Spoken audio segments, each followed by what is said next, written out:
Irmãos, você encontrou? Eu quero ler com você o versículo 8 e o versículo 9. Diz assim a palavra do Senhor: mas eu sou como a oliveira verde na casa de Deus. Confio na misericórdia de Deus para sempre, eternamente. Para sempre te louvarei, porque tu fizeste isso. E esperarei no teu nome, porque é bom diante dos teus santos. Amém? Vamos mais uma vez ler? Mas eu sou como a oliveira verde na casa de Deus. Confio na misericórdia de Deus para sempre, eternamente. Para sempre te louvarei, porque tu isso fizeste. E esperarei no teu nome, porque é bom diante dos teus santos. Você pode se sentar adorando ao Senhor. Antes de nós entrarmos no texto, eu gostaria de contar uma história. Certo homem, um dia se aproximou diante do seu mestre. Ele chegou querendo trazer uma notícia, e ele diante do seu mestre diz o seguinte: mestre, eu tenho algo a dizer para você, eu tenho algo a te dizer concernente a João. E antes que ele continuasse com as novas a respeito de João, o seu mestre, com sabedoria, lhe pediu calma e lhe disse: antes de você me contar o que você tem a respeito de João, deixa-me fazer uma pergunta. Você passou aquilo que você sabe, a notícia que você tem, você passou pela peneira da sabedoria? E aquele discípulo, ele ficou assim espantado, porque ele nunca havia ouvido falar da peneira da sabedoria antes. E ele argumentou com o seu mestre dizendo: não, o senhor nunca me falou a respeito da peneira da sabedoria. E o mestre concordou: sim, exatamente, eu nunca lhe falei, porque ainda não havia chegado o momento. Mas eu vou lhe falar o que é a peneira da sabedoria. Agora preste atenção. Ele disse assim: tudo aquilo que você escutar concernente a outra pessoa, antes de você relatar ou contar a alguém, você precisa passar primeiro por esta peneira da sabedoria. E a primeira peneira da sabedoria é a peneira da verdade. E agora eu vou fazer uma pergunta. Baseado nessa peneira, aquilo que você sabe concernente ao teu irmão, é realmente verdade? Você tem certeza de que do fato, do que te contaram, é realmente verdade? E aquele discípulo ficou meio assim, estranho, e respondeu: realmente eu não sei se é verdade. Eu sei simplesmente aquilo que me contaram. Então aquele mestre virou para ele e disse mais uma vez: então significa que o que você sabe vazou pela peneira da sabedoria e caiu na segunda peneira, que é a peneira da bondade. E eu quero te perguntar nessa noite: aquilo que você sabe concernente ao teu irmão, você gostaria, aquilo que você tem para contar, você gostaria que contasse, se fosse você, contasse para outras pessoas? E ele disse: absolutamente não. Não, eu não gostaria que contasse. Eu não gostaria de que fizesse isso comigo. Então, aquele mestre virou para o seu discípulo e disse assim: então aquilo que você sabe, passou também pela segunda peneira, pela peneira da bondade, e caiu na terceira peneira. E agora eu quero fazer a última pergunta. O que você sabe a respeito do teu irmão? Tem necessidade de você passar adiante? Tem necessidade de você passar para outras pessoas? E ele respondeu: não, não tem necessidade. Então aquele mestre disse: então aquilo que você sabe passou também pela terceira peneira e já se perdeu na imensidão da terra, e não sobrou nada que você pudesse contar para as pessoas. E quando ele acabou de dizer isso, aquele discípulo virou para o seu mestre e disse assim: agora eu entendi o que o Senhor está me ensinando, que eu devo simplesmente ter nos meus lábios boas palavras, palavras da verdade, palavras de bondade, palavras que são respaldadas pela necessidade. E ouvindo isso do seu discípulo, aquele mestre ficou feliz e disse: agora você pode retornar ao teu povo, porque agora você é um mestre sábio. Você pode retornar para o teu povo, mas eu tenho algo a te dizer. Repare na vida da abelha. A abelha, por mais que ela venha andar por lugares e encontrar lugares onde há grande charcos de imundície, ela procura as flores para poder edificar o seu laborioso trabalho. Enquanto as moscas, as nojentas moscas, elas vão nos lugares belos, nos corpos sadios, procurando feridas, aonde possam ali se alimentarem para viver, para que possam estar vivendo. E assim aquele mestre terminou aquele diálogo com aquele discípulo. E a moral dessa história é: do que nós temos nos alimentado? Do que nós temos nos sustentado? E aquilo que nós temos ouvido a respeito do nosso irmão, a respeito do nosso companheiro, será que nós temos passado pelas peneiras da sabedoria? Se realmente é verdade, se realmente se está cercado de bondade, ou seja, é aquilo que eu gostaria que fizesse comigo, ou se tem a necessidade de eu estar passando adiante. Por quê, irmãos? Por quê? Porque muitas vezes nós nos encontramos em uma situação em que estamos querendo nos beneficiar de alguma forma em cima, vamos dizer, da desgraça de outro.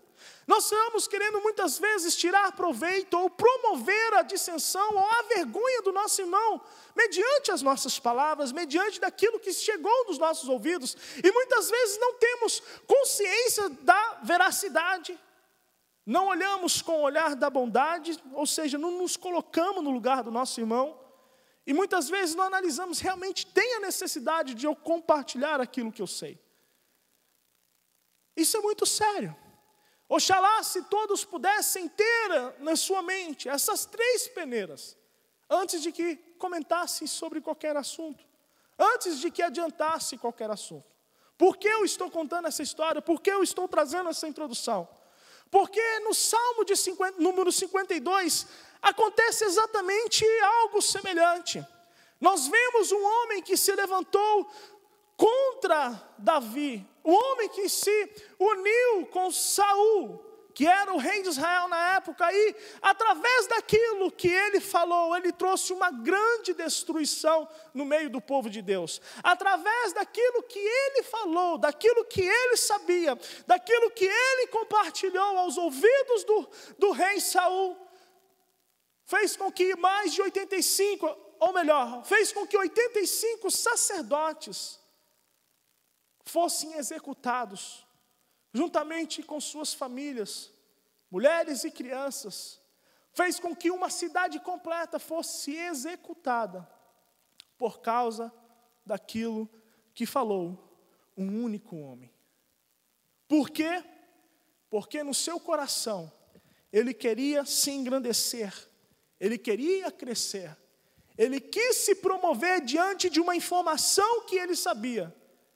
E quando ele compartilhou a sua informação, fez com que muitas almas, muitas vidas inocentes fossem assassinadas. Porque ele não pensou nas consequências das palavras que ele falou. Quando nós olhamos, irmãos, o texto, esse homem que realizou esta crueldade, o nome dele era Doeg, ele era edomeu, ele era chefe dos pastores do rei Saul. Era um homem poderoso, era um homem de influência. Era um homem que fazia parte do grupo que estava junto, servindo, trabalhando de perto com o rei Saul. E naquela época, Davi era um fugitivo por causa da inveja que o rei Saul tinha sobre a sua vida. Saul o caçava, Saul desejava matar Davi com toda a sua força. E nessas fugas, Davi foi para uma cidade. E naquela cidade ele encontrou com o profeta, com o sacerdote Aimeleque. E com isso, Aimeleque, recebendo Davi, não sabendo aquilo que estava acontecendo, lhe ofereceu pão, lhe deu sustento, e ainda lhe deu a espada de Golias, que estava guardado na sua cidade, que estava sobre a sua possessão. Aimeleque não estava sabendo que Davi era fugitivo, porque Davi era genro do rei. Davi era o chefe do exército do rei. Davi, ele não sabia, ele não tinha consciência de que Davi estava fugindo do rei, por causa da inveja do rei, porque o rei o queria matar, por causa de que Davi tinha se engrandecido diante do povo. Então, quando Aimeleque recebeu, ele não recebeu Davi como um fugitivo, mas recebeu Davi como um genro do rei. Recebeu Davi como líder do exército do rei Saul. Então ele recebeu de bom agrado, mas quando Doeg trouxe a informação aos ouvidos do rei, ele trouxe como Aimeleque, o sacerdote Aimeleque, estivesse traído o rei. E isso acendeu a ira do rei. E quando Aimeleque, todos aqueles que exerciam o sacerdócio naquela época, foram se apresentar diante do rei Saul, a palavra do rei Saul foi uma só: que todos venham morrer, porque serviram a Davi, porque ele deu pão a Davi, sendo que ele fez isso inocentemente. O ódio, a inveja, a vontade que Saul tinha de matar Davi era tão grande que ele não pensou nas consequências, que ele estava encostando a mão em homens inocentes e também homens separados por Deus, sacerdotes. A cegueira era tão grande que houve uma grande tragédia. Então Davi, no capítulo 52, ele começa a relatar, nesse salmo que é considerado um salmo didático, um salmo de ensino, ele começa a relatar aquilo que aconteceu, e ele começa dizendo, no versículo 1, dizendo: por que te glorias na malícia, ó homem poderoso? Pois a bondade de Deus permanece continuamente. Quando ele começa a questionar por que te glorias, ele está falando de Doeg. Ou porque, homem, você quer se alegrar com a maldade? Saiba que a bondade de Deus permanece continuamente. E ele começa a falar o que é, ele começa a relatar o que era Doeg. E ele começa a dizer: a tua língua intenta o mal, como uma navalha afiada, traçando enganos.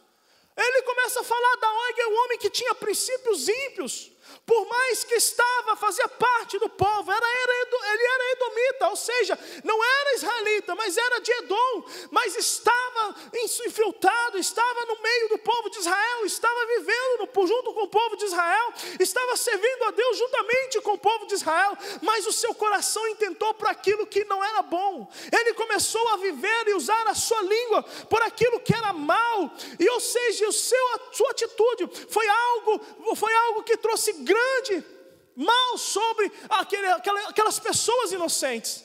Então, nós podemos ver aquilo que diz no Provérbios, capítulo 18, versículo 1, aonde nós vemos, você pode abrir a sua Bíblia comigo, nós vemos o que a palavra de Deus, ele diz a respeito das pessoas que falam sem sabedoria, que usam a sua língua para aquilo que é mal. E olha o que diz: aquele que busca o seu próprio desejo e aquele que separa, ele insurge contra a verdadeira sabedoria. Não toma prazer o tolo do entendimento, senão que se descubra o seu coração. Vindo o ímpio, vem também o desprezo, e com a ignomínia vem a vergonha. Ou seja, a atitude ao coração, as palavras más que ele disse, trouxe um grande pesar. A conduta do ímpio nunca produzirá algo de bom no meio dos santos. A conduta do ímpio nunca produzirá resultados que sejam satisfatórios nas nossas vidas, que seja bom para as nossas vidas. E olha o que diz o versículo 3 do capítulo 52 de Salmos, dizendo: tu amas mais o mal do que o bem, e mais a mentira do que o falar conforme a retidão. Amas todas as palavras devoradoras, ó língua fraudulenta. Também Deus te destruirá para sempre, abartar-te-á e arrancar-te-á da tua habitação, e desragar-te-á da terra dos viventes. Olha qual é a sorte daqueles que se assemelham com o ímpio. Olha qual seria a sorte daquele que se junta com aqueles que fazem o mal, daqueles que estendem as mãos, ou que abrem os seus lábios para falar contra os santos, contra aqueles que são escolhidos, contra aqueles que pecam contra o Senhor, contra aqueles que transgridem a lei de Deus. Não há um fim bom, não há um fim promissor, mas há um fim de destruição. Então nós vemos pela palavra aquilo, o contraste de Doeg, aquele que fez aquilo que não agrada o Senhor e que com as suas palavras trouxe grande destruição. Eu não quero me reter naquilo que Doeg fez, não. Eu não quero me reter naqueles que usam a sua boca para trazer maldição, não. Mas eu quero falar com você nessa noite sobre as características daqueles que estão na presença de Deus, os benefícios daqueles que estão na presença de Deus. Por quê? Porque por mais aquele grande mal havia se levantado contra aqueles homens, por mais que aquela grande perseguição ainda estava só contra a vida de Davi, ele estava respaldado na segurança que ele tinha de que Deus estava protegendo a sua vida, Deus estava guardando ele, que a maior proteção que ele tinha não era o exército, porque ele estava sozinho. Naquela época, as únicas pessoas que ele tinha eram alguns homens que eram homens sem alegria, homens que eram considerados homens sem nenhum valor, homens que tinham perdido o gosto pela vida, homens que não eram guerreiros. Ele estava abandonado, sozinho, escondido na caverna de Adulão. Mas quando ele ora ao Senhor, ele vê que a maior proteção, o maior cuidado não são as armas dos exércitos, não são as espadas, não são os carros e os seus cavaleiros. A maior segurança que ele possuía era a presença do Senhor. Eu quero te dizer nessa noite, ainda que venham levantar falsos contra você, ainda que venham falar palavras que venham machucar o teu coração, ainda que venham levantar palavras que podem trazer grandes consequências, confie no Senhor, porque a nossa vida ela está guardada no Senhor. Quando nós olhamos o versículo 8, ele começa a dizer, mas eu sou, ou seja, Doeg pode se levantar contra mim, Doeg pode dizer palavras contra mim, mas Davi dizendo, mas eu sou como a oliveira verde na casa de Deus, ou seja, eu sou uma árvore plantada, não em qualquer lugar, plantada na presença de Deus. Irmão, você sabe o que isso significa? Você sabe qual o impacto que isso tem para as nossas vidas? Você não está à mercê de qualquer um.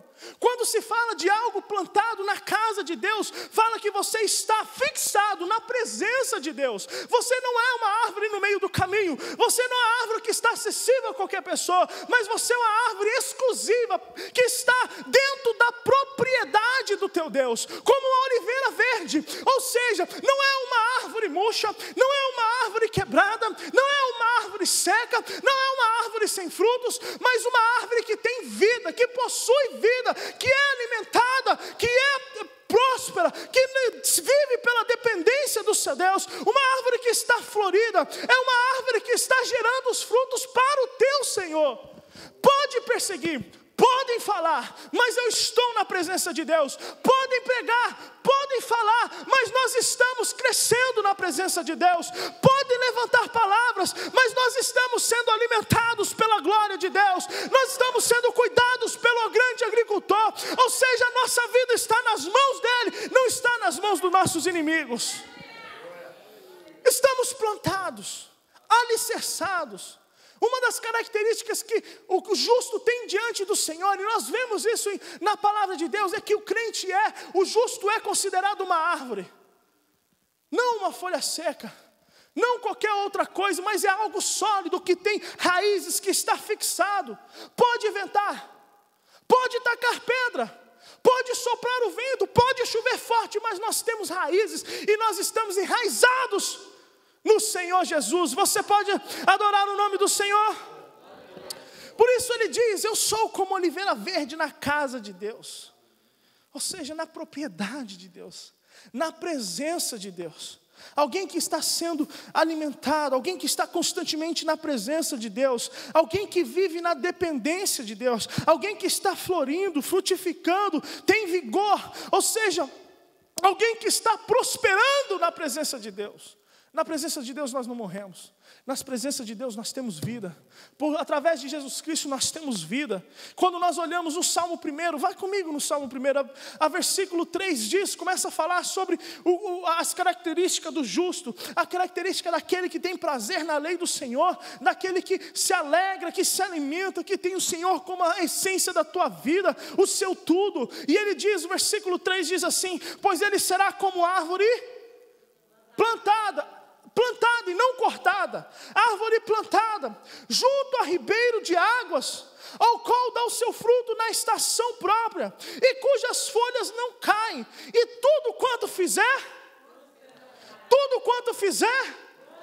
ou seja, árvore, justo na presença de Deus prospera, justo na presença de Deus frutifica, justo na presença de Deus tem folha, ou seja, tem vida. Ele não está desamparado, ele não está pelado, mas ele tem folha sobre si, ou seja, e no momento certo, não é em qualquer hora, no momento certo, ele dá fruto, no momento certo. Você nunca viu, irmão, se você vê uma árvore que dá fruto o ano todo, tem alguma coisa de errado. Não, a árvore que dá fruto, ela dá fruto nas suas estações. E por mais que está dando, se começa a querer forçar para dar fruto fora da sua estação, pode saber que o fruto que ela vai dar não é de boa qualidade. É aquele fruto genérico.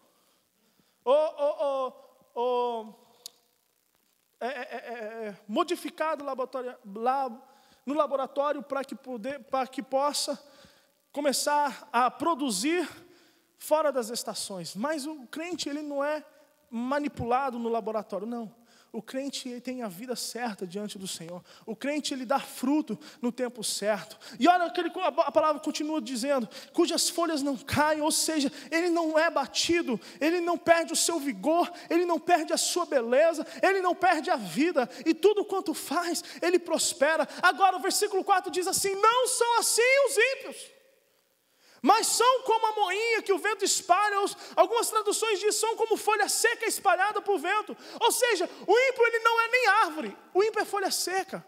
O ímpio é folha seca espalhada pelo tempo, ou seja, não tem base, não tem segurança. Agora olha o que diz o versículo 5, pelo que o ímpio não subsistirão no juízo, nem os pecadores na congregação dos justos, porque o Senhor conhece o caminho dos justos, mas o caminho dos ímpios perecerá. Sabe o que nós vemos por isso, irmãos? Ou seja, o ímpio, ele não permanece diante da presença dos justos, não permanece diante da presença do Senhor, não permanece na congregação dos justos, não, porque pela sua maldade ele é expelido, pela sua maldade ele é extirpado, pela sua maldade ele é tirado de fora. Nos lugares de justo, aonde só tem árvore boa, permanece boa. A árvore que não dá fruto, ela é tirada, porque ela está tomando o lugar daquele que pode dar fruto. Por isso que muitas vezes nós vemos a limpeza. Por isso que muitas vezes você vê, cadê? Já foi. Por quê? Porque se tornou como ímpio, porque seguiu os passos dos ímpios, porque deixou a maldade entrar no coração. Mas aqueles que estão na presença do Senhor, aqueles que se alimentam com a palavra, aqueles que só abrem os seus lábios e a sua mente para receber e para ouvir aquilo que vem procede de Deus, eles estão crescendo, eles estão fortalecendo. O vento pode soprar, mas eles têm raízes. O vento pode soprar, mas eles estão firmes. O sol pode aquecer, mas as suas raízes estão junto a ribeiro de águas, e no momento certo frutificarão, no momento certo florescerão, no momento certo prosperarão, porque Deus não os deixa abandonados. Aleluia! Os ímpios não permanecerão, não subsistirão o juízo, nem os pecadores permanecerão na congregação dos justos. Deus cuida da sua vinha, Deus cuida da sua plantação, Deus cuida da sua casa, irmãos. E olha, irmãos, a coisa mais linda, quando nós olhamos, ele falando, mas eu sou como a oliveira verde na casa de Deus, confio na misericórdia de Deus para sempre. Ou seja, ele não está lá pela convicção, ou seja, pela fé naquilo que ele é, mas pela fé naquilo que Deus é. A diferença, irmão, que o justo, ele não vive confiando naquilo que ele é. Ele vive a sua fé confiando naquilo que Deus é. Ele está aqui não por si próprio. Ele está aqui porque ele crê na misericórdia. Ele crê na bondade. Ele crê na graça. Ele crê nos benefícios que Deus, no favor de Deus para com a sua vida. E é por isso que ele permanece de pé. As lutas vêm, os confrontos vêm, as palavras vêm, mas eu estou de olho na misericórdia que se renova a cada manhã, na graça, na benignidade, na bondade do Senhor. Ou seja, por isso eu confio. E é o segredo daqueles que permanecem de pé. Confiar no Senhor, confiar na misericórdia. O que vai determinar a tua prosperidade na presença do Senhor, o teu crescimento, não é o quanto você se desenvolve, o quanto você se prepara, é o quanto você confia no Deus da graça, é o quanto você está confiando na bondade de Deus para com a tua vida, o quanto você crê que Deus Ele tem o poder para te sustentar e para te segurar quando você está prestes a tropeçar, o quanto você crê que as mãos de Deus estão estendidas sobre você, o quanto você crê que você não está aqui por vontade própria, mas por causa que você crê na bondade do Deus, e que a sua misericórdia é para sempre, é eternamente. Por isso ele termina, encerra o salmo dizendo: e para sempre eu te louvarei, porque tu fizeste isso. Ou seja, é obra de Deus. É obra de Deus. Somos árvores plantadas não por nós mesmos, mas é obra dele. É obra Ele que fez, é Ele que realizou. Estamos na presença dele por causa dele. Por isso é bom adorar o nome do Senhor. O segredo, irmão, está em não confiar em si mesmo. Doeg caiu porque confiou nas suas riquezas e na maldade se fortaleceu. Ele quis crescer na sua maldade. E com a sua maldade e a confiança naquilo que ele possuía, ele caiu. Mas Davi, confiando naquilo que Deus era, Deus o exaltou, Deus o levantou, Deus o glorificou. E ele triunfou sobre todos os seus inimigos. Por isso, irmãos, aquele que está confiando no Senhor, aquele que habita na presença do Senhor, aquele que tem colocado a sua fé no Senhor, continue, porque Deus te guarda, porque Deus te sustenta. O Salmo 33, versículo 18.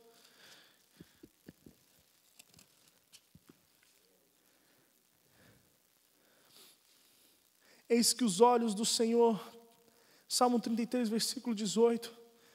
Eis que os olhos do Senhor estão sobre os que o temem, e sobre os que o esperam na sua misericórdia, para livrar a sua alma da morte, e para conservar vivos no meio da fome. Pode ter momentos difíceis, mas eu esperarei no meu Deus, eu esperarei no meu Senhor, eu confiarei no meu Deus. Ou seja, Ele não nos abandonará, Ele não nos deixará só, Ele não nos deixará desamparados. Olha, ainda nós podemos ver no Salmo de 147, versículo 11, leia o último versículo que eu vou estar lendo, Salmo 147, versículo 11, que diz assim: o Senhor agrada dos que o temem, e do que esperam na sua misericórdia. E a palavra de Deus diz em Jeremias que ela se renova a cada manhã, a cada manhã, a cada manhã, a cada manhã. Salmo 91, versículo 1 diz assim: aquele que habita no esconderijo do Altíssimo, à sombra do Onipotente descansará. Direi do Senhor, Ele é o meu Deus, Ele é o meu refúgio, Ele é a minha fortaleza, nele eu colocarei a minha fé. A habitação do Senhor, a casa do Senhor, é para aqueles que confiam no nome dEle. Por isso eu quero dizer para você nessa noite, ainda que se levante Doegs, ainda que se levante homens com astúcia, com grande maldade no coração, confie no teu Deus, se refugie no Senhor, coloque a tua esperança no Senhor, coloque a tua confiança no Senhor, creia na misericórdia, faça do teu Deus o teu refúgio, faça do teu Deus a tua fortaleza, coloque o Senhor toda a sua esperança. Por isso que ele terminou dizendo: eu sou como a oliveira, como uma árvore plantada na casa de Deus, não morta, mas eu estou crescendo, eu estou sendo cuidado, eu estou florido, eu vivo na presença, eu vivo na dependência, estou cheio de vigor, eu estou prosperando, porque a minha vida, ela está escondida na casa, na presença do Deus Todo-Poderoso. Você pode glorificar o nome do Senhor? Você pode exaltar o nome do teu Deus? Por isso, nessa noite, eu quero simplesmente encerrar com uma pergunta. Aonde você está? Aonde você se encontra? Faça como Davi. Eu quero estar na casa do meu Deus. Eu quero estar plantado como a oliveira verde. Não como um galho seco, mas como uma árvore cheia de vida na presença do meu Deus. Uma coisa, irmãos, eu quero dizer para que nós não venhamos esquecer, é que nós somos propriedade exclusiva de Deus. Estar plantado na casa de Deus. Você está na propriedade. Você é propriedade de Deus. Por isso o inimigo ele não pode te tocar. Por isso o inimigo ele não pode te destruir. Será que você pode tirar uns minutos para agradecer pela bondade e misericórdia do Senhor? Bondade e misericórdia do teu Deus. Bondade e misericórdia daquele que cuida, do bom pastor. Daquele que te guarda. Daquele que prepara vastos pastos verdejantes. Para aquele que te sustenta. Para aquele que prepara lugar para a sua alma diante da presença dEle. Para aquele que te cerca com a sua bondade e sua misericórdia. Se você entende que o seu lugar é a presença do Senhor, tira um minuto para adorar a Deus. Se você entende que o teu lugar é diante da presença do Deus Todo-Poderoso, tira um minuto para glorificar o nome do Senhor. Se você entende que você não está em qualquer lugar neste mundo, mas você está enraizado, você está plantado diante da presença do Deus Todo-Poderoso, tira um minuto para adorar o Deus Todo-Poderoso, adorar a esse Deus, a esse Senhor, que tirou você do mundo, tirou você do charco de lodo, tirou você da perdição e plantou diante da presença dEle. Você é cuidado por Ele, você está guardado por Ele, você está crescendo na presença dEle. Ele te deu vida pelo teu sangue, Ele te deu vida pelo teu sacrifício, e hoje você pode crescer diante da presença do Senhor. Hoje você pode se alimentar do rio de Deus. Hoje você pode produzir frutos para a glória do nome do Senhor. Você não é árvore seca, você não é tronco abandonado, você é árvore plantada na presença de Deus, oliveira verde, produzindo frutos para a glória do Senhor. Você não se encontra à mercê dos perseguidores. Você não se encontra abandonado. Você não se encontra à mercê daqueles que te odeiam, não. Você está escondido em Deus. Você está habitando no esconderijo de Deus. Você está guardado porque você fez de Deus o teu refúgio, a tua fortaleza, o teu lugar seguro. Você colocou no nome do Senhor a tua fé. Por isso em Deus nós estamos guardados. Nós queremos adorar o Senhor, nós precisamos adorar o nosso Deus, porque são maravilhas que Ele faz ao nosso favor, são coisas grandes que Ele faz em prol do seu povo. Por isso adore o Senhor nessa noite, diga a Ele uma palavra de adoração. Será que você pode se colocar de pé? Será que você pode se colocar sobre os seus pés nessa noite e adorar ao Senhor e engrandecer o nome de Deus? Hoje é noite de vitória, meus irmãos. Santa Ceia é noite de vitória, é noite de conquista. Você está aqui neste lugar porque o teu inimigo não te destruiu. Você está de pé porque o teu inimigo não tocou. E sabe por quê? Porque a sombra do Todo-Poderoso te guardou. A sombra do Todo-Poderoso te escondeu. Os teus inimigos te caçaram, mas Deus escondeu você debaixo da sua proteção. O teu Espírito te guardou, o teu Espírito te selou. E é por isso que hoje nós estamos aqui, é por isso que hoje nós temos comunhão, é por isso que hoje nós podemos louvar ao Senhor, é por isso que hoje nós temos saúde, é por isso que hoje nós temos vida, é por isso que hoje nós estamos avançando no reino, é por isso que hoje nós temos conquistado vitória. Quantas oliveiras verdes nós temos aqui nessa noite? Quantas oliveiras estão plantadas na casa de Deus? Quantas oliveiras estão na presença de Deus? Quantos daqueles estão plantados diante da presença de Deus? que não estão confiando nas suas ações, nas suas obras, na sua própria justiça, mas estão confiando na justiça de Deus, na misericórdia de Deus.